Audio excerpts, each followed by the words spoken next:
pretty soon. There we go. And we are live. Yeah. You are alive. You are alive. Well, I'm glad about one thing, and the one thing I'm glad about is that we don't have any problem talking about something for the week. Wait, I'm sorry. Because I think for Oh, both of us, we were preparing something for either yesterday or today, so we'll be able to tell our listeners about those two things. yes. Miss Ruth, Yes, we miss our buddy. It's not ability it's to not the share same. when she's not there, but No, it is not the promised same when we don't have our buddy. her, I promised her we would do a good job. We wouldn't embarrass her. Embarrassed, right? We're not gonna embarrass her. We're gonna have a really good show. That's what we're gonna We what's would us gonna behave. do. We would behave. Well, it's never the show. It seems like we always have some kind of crazy issues that will come up from time to time. But No, not today. Not today. Today is no, we're gonna speak life over this computer, all that. it's gonna be a good day and a good Because I am not on my phone tonight. I am on the computer. Oh wow. Okay. Well, it's going to work and it's going to be fine. And Yep. you got everything set up the way that Yes. you need to so Yes. that you don't freeze and go away and leave me Yep. And alone. if I do, you know what I'm going to do. Switch over. Yep. Yeah. But so far, so good. Well, let's see. Did you get a calendar? We have a calendar, I think, that is going to tell us who we got coming up and what we Yeah. have coming I up. read it and I opened it up and I looked at it a little bit earlier today. Yes. So Ruth is good about that. What Yeah. will we do without our friend and our sister? And we've got I see she's got some tips coming up on June the 4th. Our Okay. first one in June.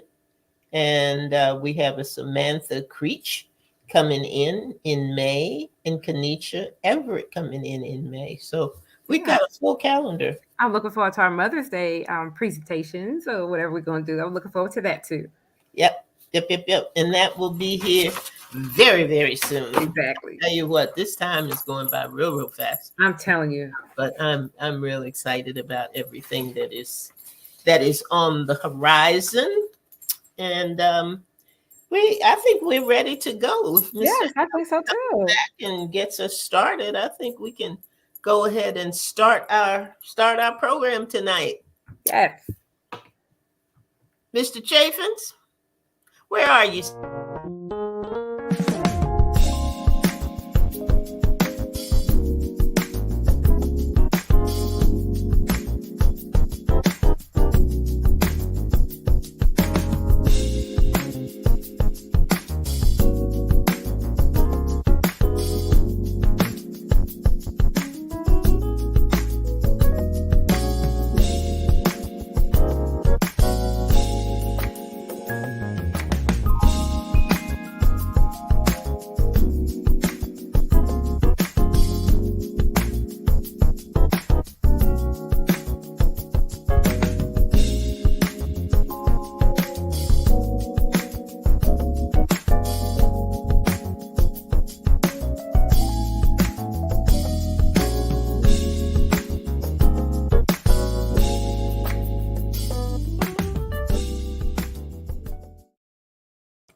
Well, good evening, and welcome to Authors Up. This is your place to be on Sunday evenings at 7 p.m.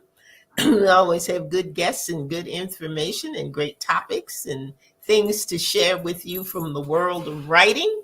And no less this evening. So we are glad to be here and we're glad that you are here. So thank you for tuning in tonight. And hey there, Victoria, Queen Victoria. Hello, how are you, darling? I am well. Good. Doing well also, I do believe. I am fine. Awesome. That's good.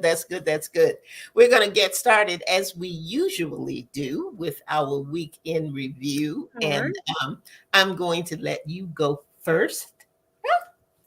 Well, hello, everyone. First of all, welcome. Those of you in podcast land and those of you also on SIBN and on Facebook Live. We just thank you so much for joining us. We're missing our buddy tonight who's out of town, but Miss Ruth will be back next week, and we're gonna make her proud tonight. We're gonna do it.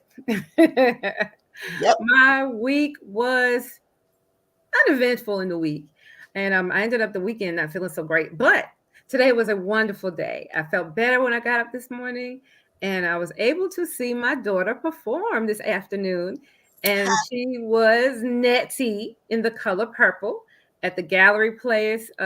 Did a performance at the Paramount Theater in Burlington, North Carolina, and it was amazing. It was amazing. Awesome. Oh my goodness, my child, just I always saw that when from a child, when she does the role, she becomes that role. You absolutely believe she is that person. So she was Nettie tonight. She was Nettie. And it was Good. wonderful, wonderful. We Wish were I could have gone to see her me because I too. always love to see her perform, and she Oh, does such a it was great job. wonderful. And the play itself, I had never seen The Color Purple live. I've seen the movie, of course, several times, but I've never seen the play. I've just heard excerpts of some of the music, and it was just wonderful. It really was. And the play goes a little bit further, I think, into the story than the book does, just a little bit. And so I was surprised at a couple of things, but it was really, really nice. And a talented group of people who did it. And today's show was sold out, standing ovation. So it went really well. And I would think there'd be a little bit of sadness on their behalf because they only did 6 shows. So Yeah, it was really nice. It was really, really good. So that that's was it. that's good. That's good. Well, my week About was you? a busy week. I had a busy week, and I can Yes, you now did. take a deep sigh. Thank you. Yes, you did. Done. Everything was getting ready and prepping for a reading for His glory, which was on Saturday, and I had a great time. I had a great time. It was I'm glad it's beautiful. done, but it was something that that I knew I was supposed to do, and I was Yeah. so happy for the people that came out. I was so happy that there were no storms. It was beautiful Right. weather. We had a good time. Yeah, so It nothing was deterred me. I just say congratulations on your books. Thank you. I just want to be like you when I grow up. No, please. Well, You I'm look glad you made beautiful. it out. You look beautiful and you did amazing with the reading. You are so personable. You're so funny. And the readings were just amazing and they really heartfelt. And you could just tell God was all in it. And y'all should get the books. That's all I can say. Hey, Jamila, how are you? Y'all should Well, get the books. good to have you tonight. Well, I was grateful, and now I said that I would have to go out and post ready for round 2 because now we're in full swing to get ready for Make It Count in June 10th. So I kind of think that May is going to be our Make It Count month. That we're going to do some really, really intentional things in the month of May. So I don't know what that is, and I'm not sure what that looks like, but I know God has a plan. so we need to just get ready for it. But tonight Tonight. we got something special for the folks, and that is our guest for the evening, and her name is Ethel Paris Gaynor, and I'm going to tell you a little bit about her. She is a driven, steadfast executive level advocate for disability awareness. She is a noted public speaker and trainer. A native of Pittsburgh, Pennsylvania, Gaynor relocated to Virginia in 2007. She earned her doctorate of ministry degree from Virginia Union Samuel DeWitt Proctor School of Theology. In addition, she has a master's in education and social work from the University of Pittsburgh and a master's of divinity from Pittsburgh Theological Seminary. A published writer, she is an ordained reverend and works as a mental health therapist, consultant, and minister. She's got a lot going on, you guys. Amen. She enjoys providing education, advocacy, and training to people with disabilities. Her personal philosophy is embodied in an African proverb, and I love this.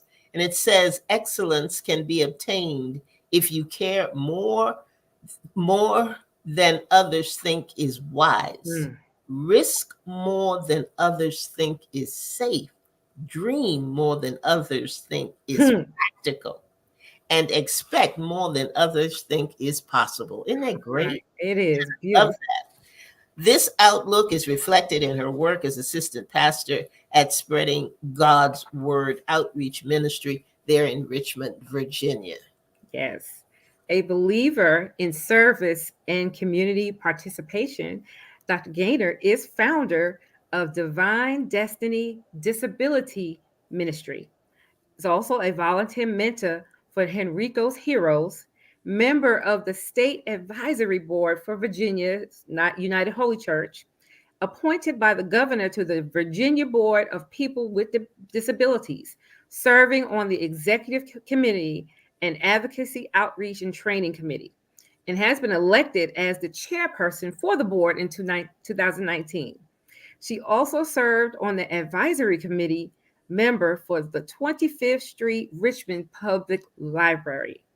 Dr. Gaynor is married to Pastor Preston Gaynor and has one son, Lamar, a daughter-in-law, Capri, and grandsons, Carter and Camden. And after we take a short break, we are going to meet this fabulous woman of God and hear her story and talk about her book, Stroke Forward: Life Beyond Disabilities. We'll I be can't right back. wait. It's going to be great.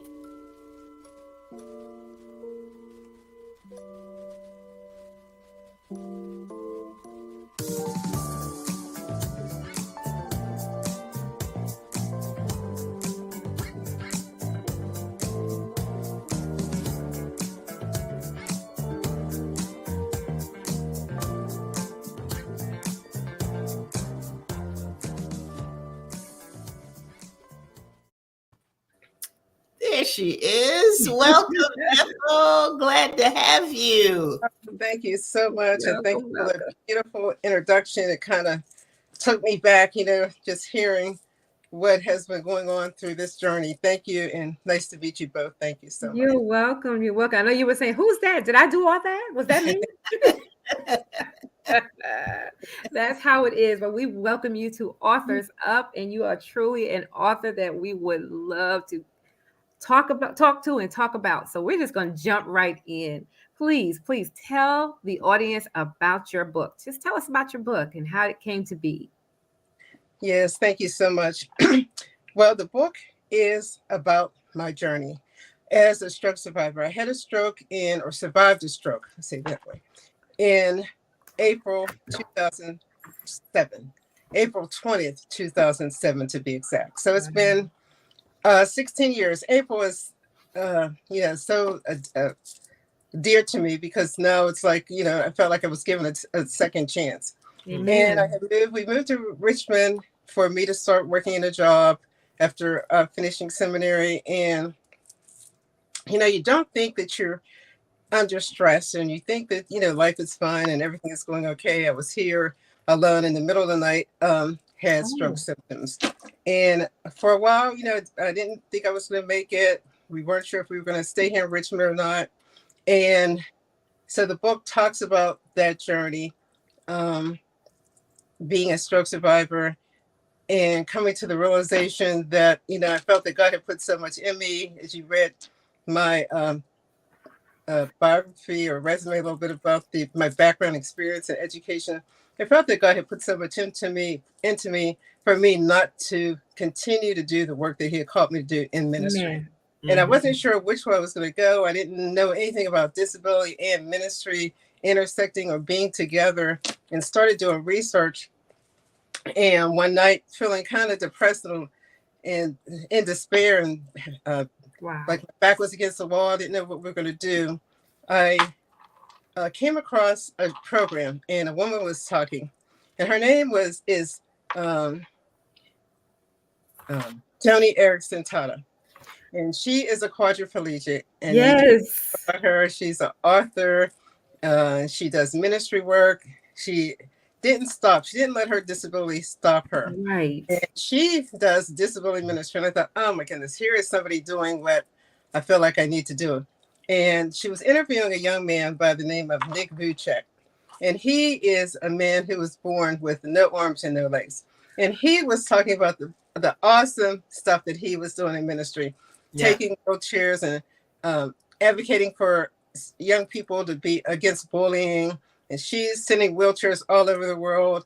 And so in 2010, so that night that really helped to change my perspective and my outlook on myself and renew my faith in what I felt that God had called me to do. Amen. Continue in ministry.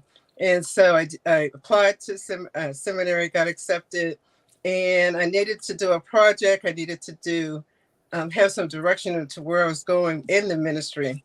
And so I flew out to Joni's ministry in California. Wow. Back on a plane after having a stroke, and went there alone, rented a car. God is just so wonderful, and the trip was awesome. Got to see how they were doing disability awareness and talking about inclusion. And so that was the beginning of my journey for the outcome of this book. I came back, finished seminary, and started Divine Destiny Disability Ministry, and continue to do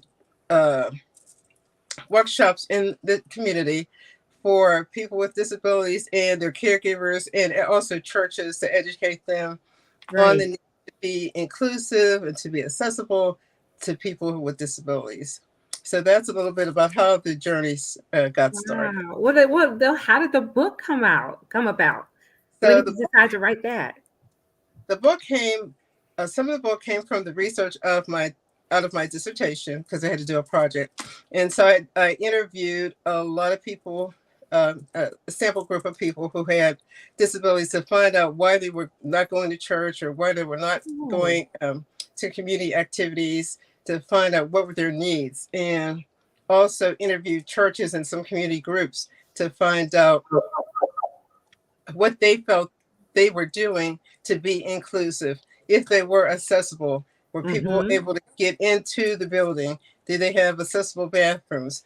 Did the programs have large print for those who might have vision impairment issues? So trying to let so it was like a twofold thing with the individuals, just evaluating their needs, and also for the church pastors and leaders to start to look at their members and what the needs of the members are. And also another thing is, are we the church doing outreach to people with disabilities? And a lot of times that's not happening. Churches might not have vans. Right. We moved here to Richmond, and we went to visit one church, and they didn't have even a basic thing like a handrail for me to go up the steps independently. So there's a lot of basic things that people who are not disabled don't think about. And so this gives us a time to think about things, to be inclusive. Right. I wanted to ask you, Ethel, were you involved in working with the disabled in any way, shape, or form prior to your to having your stroke, or did having the stroke kind of push you and steer you in that direction? So I am a social worker, and so I work with people with mental illness, which is a disability. So not working with or aware of the need for the needs of people with physical disabilities. I was not aware, had not worked with them, had been working with, youth in the school, doing counseling, and working in the home with adults and children in the area of mental health, but not physical disabilities, no. But that is important too, because a lot of times when you talk about disability, you think just physical, but mental health is also a disability. Yeah. Exactly. You're so right. And I think it was interesting. Victoria and I had talked about it prior to coming on the air, that there was a sentence that you said about the disabled, and you didn't say where the disabled could get help. You said where the disabled could get hope. Amen. And I thought that was such, just so interesting. Talk to us a little bit about that issue of hope versus help, because I think that there is something very Yes, powerful in that. yes, because and that is so pivotal right now because I come across people. I want to say almost every day, but it seems like it's every day, but it's at least twice a month, twice a week, where I'll meet someone, and they'll come up to me and they'll ask me, what happened to you? If you mind me tell me a little bit about what's going on with you. And they're concerned about their loved one, their spouse, their mother, their sister, who has had a stroke or is facing another physical challenge, and they're feeling hopeless. They're feeling despair. They don't want to leave the house. And I feel that the church most definitely should be a place where people with disabilities, either physical disabilities or mental disabilities, can come to receive the hope, because we know that, you know, our hope is in Jesus Christ, and Right, our right. faith helps sustain us through the most difficult times. And I have to say, my faith was shaken. My husband's and my son, they were like, Mom, she's loves the Lord, and she's out there working with working with people with mental health issues and mentoring and doing all this stuff. A good person, and all that. And so, why did this happen to her? And so, my husband, he always says, and he has that in the forward, that God trusted me to go through to survive having a stroke because he knew he could trust me with this type of ministry to advocate, to help people with disabilities, to have not to have them have hope, to see that they can help, to see that they're not alone. And Right. I felt that I was alone initially until I was able to see Joni Erickson and Nick Vucek doing ministry, and I thought, if they could do it, I could do it. So that's that hope. I was at an affair yesterday, and a young lady came into the affair in a wheelchair with her caregiver, and she looked around, and then she started leaving out. And I said, "Where are you going?" She said, "There's nowhere for me to, maneuver and sit with my wheelchair." I said, "You're not leaving anywhere. We are going to move some chairs up and make a space for you." And so that gave her hope. She was smiling. She was happy. And that helped her know that. And I told her, I said, "You have to advocate for yourself. You have to tell people what you need as a person Right. with disability." Mhm. Right. So that's that, enabling them to have hope, Right. not just helping them, but helping them to advocate for themselves. And I've Yes. learned how to do that throughout this journey. Yes. Ethel, you also said something about families, that Mhm. when there's a disability, and I think that is true of any level of disability or mental health or any of those issues, chronic illness issues, and all those things, that it can either unify a family or fracture the family. Mm, And I was looking at that, and I wondered if you had any advice in terms of how to keep that fracture from mhm, taking place. Is there something that we need to be aware of? Because stroke, sometimes mental illness is an overtime thing. When you have chronic illnesses like Victoria does, it's an overtime thing. But when a stroke hits, I mean, it is just there, and it takes mhm, you so makes you so unaware. I mean, when we talk about the unexpected things happening in life, that mhm, is truly one of them. And I know that we now have more information on stroke symptoms, like you mhm, were talking about earlier, that you had some symptoms there. Um, but as a family member who is dealing with another family member who is going through these things that I can't put my finger on, that I don't understand, Mhm. and all of the changes that go through or go with that.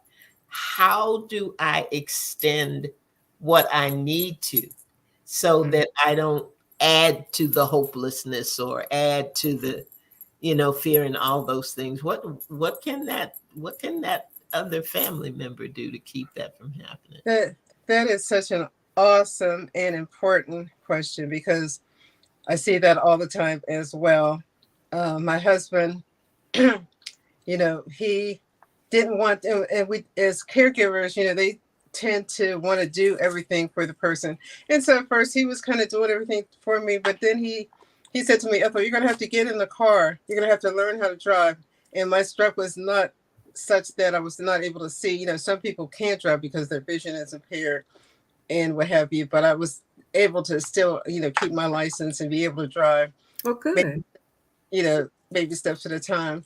But for him, it was helping me be independent. Also, going to stroke support groups with me initially. Mhm. Now I go by myself. It was also, there was a stroke camp, that's a national stroke camp that happens once a year throughout the country. In Richmond, it happens in October. And so he went to the first 2 stroke camps with me. Now I kind of go by myself. But he was there to support me in the beginning. And that was important for me because, just having that support, but Right. not enabling me or making me feel handicapped. And that's what we don't want to do to our loved ones. Mhm. Also, for caregivers, encourage your loved one to go out. There's a young man that I know, his father, he's a barber, and his father had a stroke, and he's always talking to me about his father not going out. He bought my book for his father. I told him, have your father call me. I'd love to talk to him. And, he just hasn't made that step yet. So it's up to the person to make that first step. But for the caregiver, just don't get overwhelmed. Go to support groups. There are support groups for you to go to along with your loved one. But just know that you are not alone. There are support groups out here to provide you with, support through conversation. And also there's, and I talked about this today at church, because respite, if you have family members who could take time, could step in for you for a day or a couple hours, so you could, just get out and just breathe, have some time to yourself. Right. So that respite assistance, kind of helps through that process as well. But, be supportive, be kind, be encouraging, continue to love that person, let them know that they are loved, and that you, the caregiver, be encouraged for sure. That what you're doing is so awesome. Right. I'm thankful for my husband, because I've heard otherwise. I've heard of people tell stories that, they have a stroke and their spouse leaves them, and it's just so sad. But they get sick, and the loved one is gone, and they're that adds to their pain. But I tried to just stay active. My husband said, you're just so busy, you're going all the time. I got back into golfing. Tomorrow I leave to go to a church conference. What? I just keep myself busy because Wow. Wait a minute. North Carolina. So, just you are not alone. You're loved, and what you're doing is so important for your loved one, and know that they appreciate it, even if they don't verbalize that they do, because I know it can be overwhelming. I gotta say one thing here before I let Victoria back in here. But I worked Wait a minute. I worked with an individual who had lost her sight. She could not see. And one thing, and we have gotten away from it, is using the term handicap. Mhm. And her bowling average was higher than mine. She was dating. She had Thanksgiving dinner for 25, 30 people. And I said, she's not handicapped. She just can't see. Because everything else in her life was just, 100. I mean, she was going and doing. And I think that is so important. That people know and understand that life really is not over. It is not over at all when these things happen. Victoria? Well, I want to hear about this golfing stuff because I guess my question to you it would be, well, were there any residual health challenges you had after the stroke? Because we're looking at you today. You seem like you're talking Yes. fine. Mhm. Are you using wheelchairs, walkers, anything like that? And because I couldn't tell. I really couldn't tell by looking at you or talking to you. Yes. Well, thank you. That's a good question. And so I do have the stroke did affect the right side of my body. Okay. So and I was right-handed. So I had to learn how to write all over again with my left hand. And I look at my writing today and when I first started, and it was funny because when I went out to visit Joni at her ministry in California, here she writes with a pen in her mouth, and her handwriting is just beautiful. She paints with Right. I you know, remember her. Oh, and I said, "Oh my goodness, I wish I could do that." And she said, "Ethel, don't compare yourself. Do what you could do at this time, and be happy for what you can do. Don't compare yourself." And that was so important. wise advice.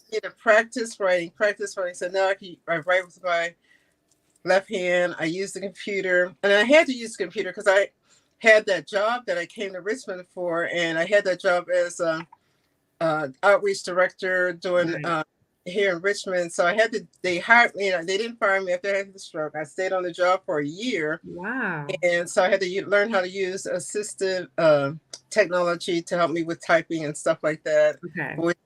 Which it's all on everything now, but Mhm. yeah, so I do walk with a cane outside. In the house, I don't use a cane. And my right leg was a little weak, but it's gotten a lot stronger because I go to therapy, I go to the gym, and I make it a practice to walk at least 5,000 more steps a day. Well, good. And Yeah, and you golf. Could you tell us how to golf game? Yeah, so I go with Sheltering Arms, and that's a program that works with people with disabilities, in particular strokes. And so I started golfing with them probably about 9-10 years ago. Wow. And it was just really, and the funny thing is my husband had bought me a set of golf clubs when we were in Pittsburgh, and I had no interest in golf. But it seemed like I just want to do everything. And it gets me outside, it gets me around other people. Right. And I could, who are not only stroke survivors, but amputee individual people who have amputations, and they're all playing golf. And then they have this piece of golf equipment where it lifts you up for those who are unable to stand at all. It lifts them up so that they are able to stand up and golf. So it was affected. My right arm is still affected, but I use it as much as I can. And my right leg is still a little weak, but I use it as much as I can. And I walk with the cane outside. Yes. Wow. Brandy, welcome to you. I didn't acknowledge Brandy coming on the line tonight. Thank you for being with us this evening. I want to go into Divine Destiny Disability Ministry. Yes. Because we were talking a little bit before we came on air about how churches will have, and other places, not just churches, but other places have are concerned about the physical things, like you said, do I have a rail? Is there a ramp? Are there things that will physically and structurally accommodate somebody with a disability? But that's usually as far as it goes. Right. And we had begun to talk about, why is that? Why is it that the church, you would think, would be ahead of the curve, just because we are who we are as believers? But yet some of the tools and things that just are not there to minister to those folks who need that hope and not just that help. So tell us how you started that. I think it was probably crafted after you met Joni at the summit and all that. But tell us a little bit about how you're managing that and how it got started. because there may be somebody else on the line who has a passion or a desire to help in that area, and they have no clue how to get started or what they need to do. So help us out. Yes, that is such an awesome question, and it's such an important need for our church to be inclusive. Our church, which is made up of members, we are, often overwhelmed because there's so many needs. Churches trying to feed the homeless, and then we're trying to, work with the youth, and do all the ministry, the regular normal stuff that we do outside of the church. But I taught today to our church about the need to go outside of the church. And what are we doing outside? What are those intersections that we're doing outside of the church? And so Divine Destiny Disability Ministry was the outgrowth of my going to visit Joni in her ministry in California, but also out of my doctor of ministry research at Samuel DeWitt Proctor School of Theology. I had to do a project. And so for me wanting to continue in ministry, I needed to understand more what are the needs of not only the church to be inclusive and to be accepting of people with disabilities, but also how people with disabilities are feeling about the church. Why are they not going to church? And I did look at some research, and I think it was like 10% of people with disabilities don't feel comfortable going to church on Sunday. They don't feel included. They don't feel like they would be inclusive. They don't feel like they will be utilized by the church. And I think that the issue with that is that the church, the pastors, the leaders just don't know how to be inclusive. And then you have people coming to church with disabilities. They're feeling uncomfortable about speaking up about being utilized in the church, not knowing how their gifts and talents that they have, because we all have them, can still be utilized in the church. You could be making phone calls on the prayer line.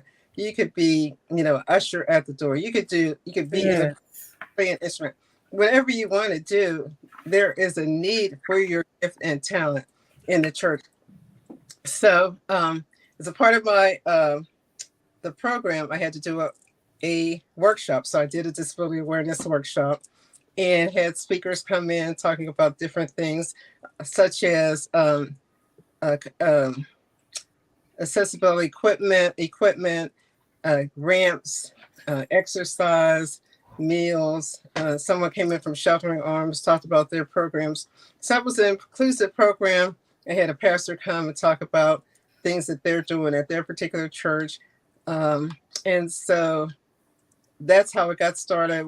We're having workshops at least once a year, and either a workshop or a ministry type awareness, including mental health. We would do the church and mental health concerns, and just trying to educate the church to be accepting and accessible to people with disabilities, and to encourage people with disabilities to speak up to your pastors. Let them know that you have gifts and talents and what you're interested in doing in the ministry. Ethel, when you talk to other churches, do you find you get much pushback? I mean, sometimes we have really good programs, and we know that they're good, and we know that they're needed, and we kind of think, I'm going to go in with this, and I'm going to be what they've been looking for and waiting for all of this time, and yet they don't really embrace it as quickly, as you think they would. Do you find that? I think it helps when there is someone in the church who is helping to advocate for a disability ministry in the church. My church, I'm there. I was asked to speak at a church in Hampton, and the woman who asked me to speak is visually impaired, and I went to speak at that church in Hampton, and it was phenomenal. The organist was a young man who was visually impaired, but he just played that organ unbelievably. The ushers had some kind of a disability. They had a praise and dance and mime group. I mean, everybody in was doing something, what they were all had a disability, and this was the Disability Awareness Sunday. So it helps if there is someone at the church who has a disability who is going to advocate for having a disability ministry, because you need the church will need to assess, what are the disabilities in the church. You may have one person who's visually impaired and 3 people in a wheelchair. They need to do an assessment of what the needs of the congregation are, and also assess the church to see if the church is meeting those needs currently, or what do we need to do as a church? Do we need to have our bathroom updated to be handicap accessible? Can people in wheelchairs, are they able to come into the building? Are there handrails? So it's having that person there is important. And the churches that I have spoken to in the past, they have all been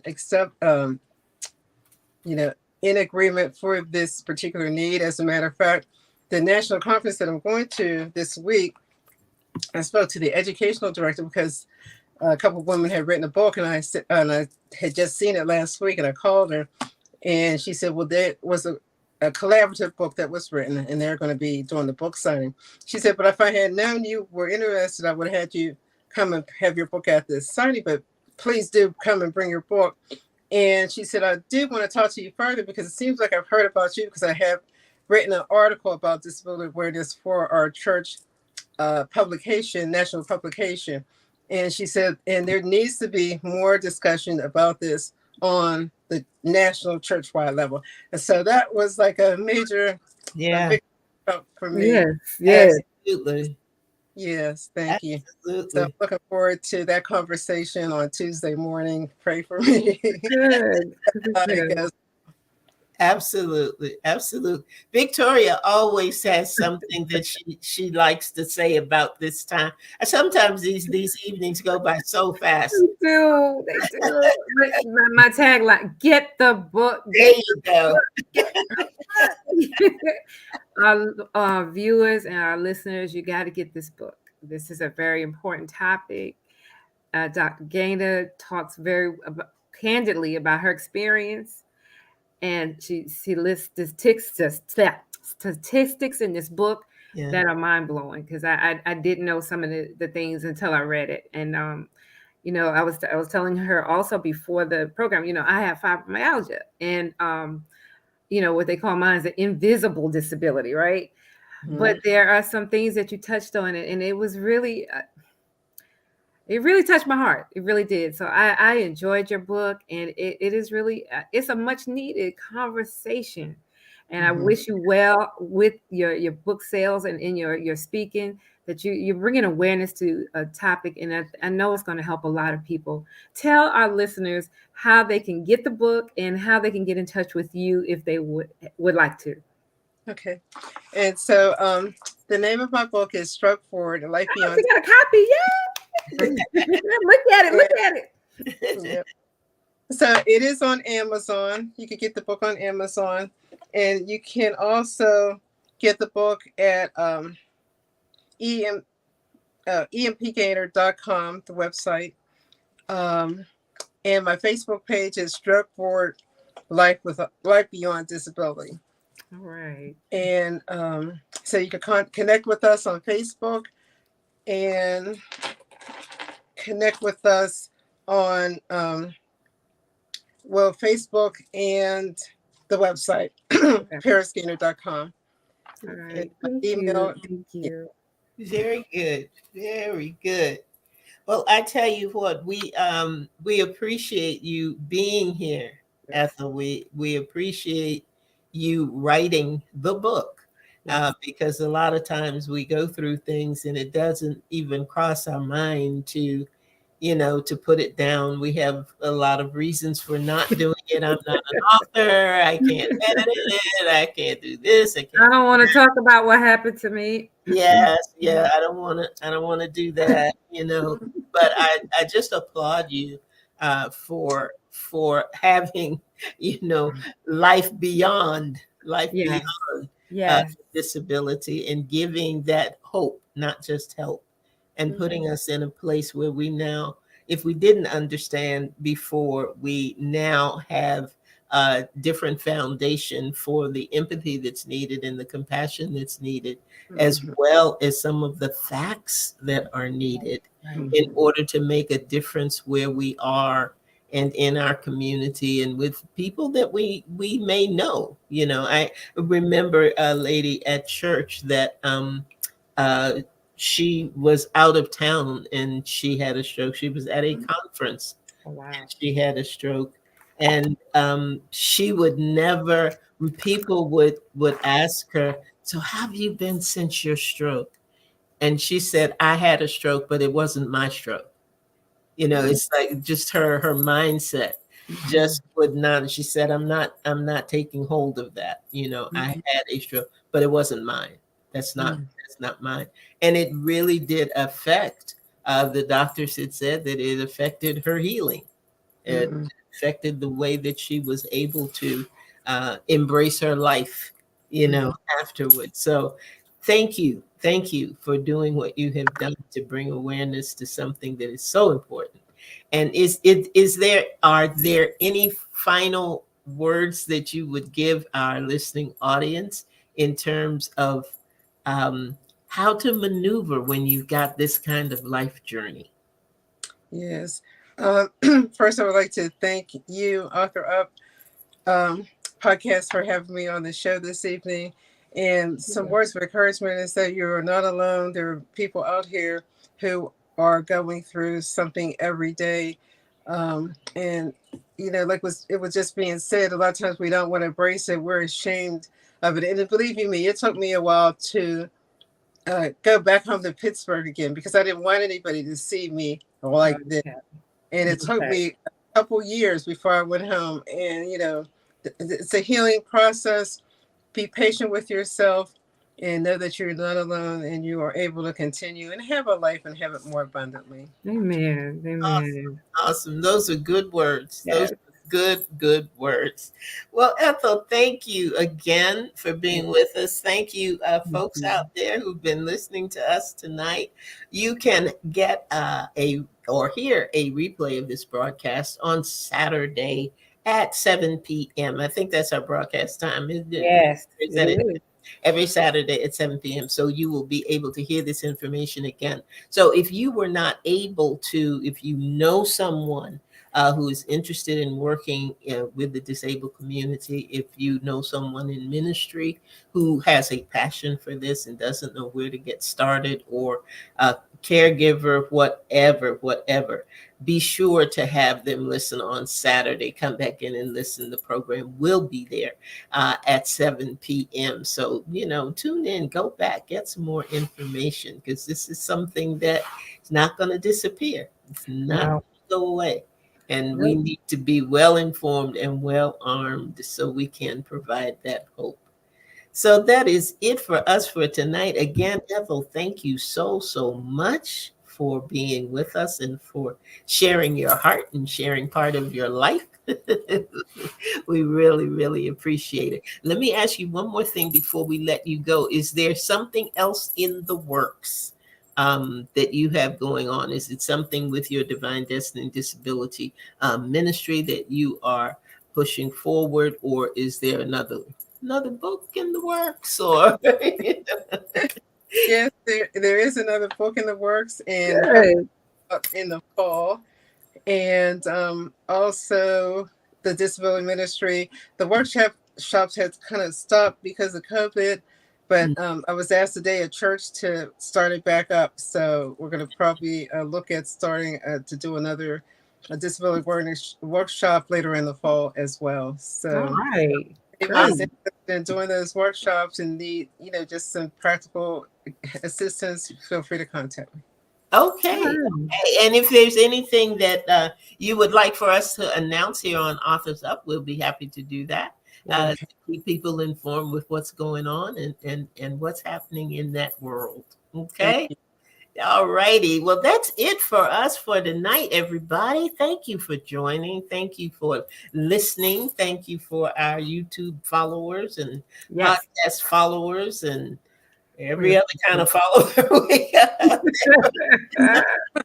We thank you for being with us. Thank you for embracing Ethel and the information that she had for us tonight. Victoria, do you have any closing comments? Just also thank you again, Ethel, for being with us. And if anybody has any questions, concern, if you know anybody who would like to be on a show, or if you'd like to be on our show, please send us an email at authorsup@gmail.com. Authorsup@gmail.com. Y'all That's got it. that? Okay. Well, that's it for us for tonight. And guess what, guys? We're going to be right back here next week on Sunday evening at 7 p.m. Best place you can be on a Sunday evening. That's it. No other place to be, right? Get back a little bit and see what else is going on in the world. So we'll be here next week, 7 p.m. Please join us if you can. Bring a friend. Tell somebody else about the show so that they can enjoy it. And then you two can have discussion around it. And that was a very good thing. Expand the information. So that's it for us for tonight. Thank you again for being here. Thank you, Ethel. And we look forward to talking with you guys next week. Have a wonderful week. Yes. We'll see you soon. Good night, Good night, everybody. Night, Good night. girl.